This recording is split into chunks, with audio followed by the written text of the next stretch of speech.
Apple is reportedly working on its long-anticipated foldable iPhone, with industry insiders projecting a potential launch in early 2027.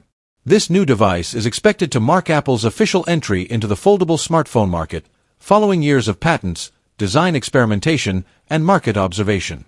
Rumors suggest that the foldable iPhone will adopt a clamshell-style form factor, resembling the Galaxy Z Flip series, featuring a large 7.8-inch internal OLED display when unfolded and a 5.5-inch external cover screen for quick interactions.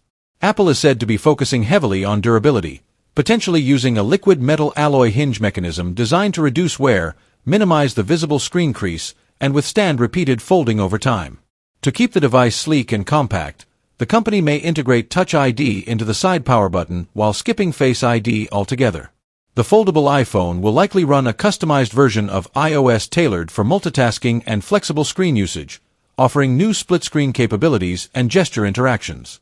Analysts like Ming-Chi Kuo have hinted at a high-end price tag ranging from $2,000 to $2,500, aligning it with Apple's most premium devices and signaling a focus on luxury and innovation.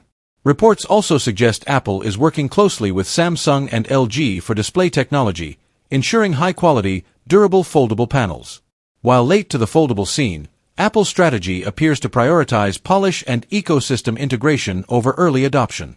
Industry experts believe this move could reshape the foldable market, boosting consumer interest and setting new standards for usability and design in foldable tech.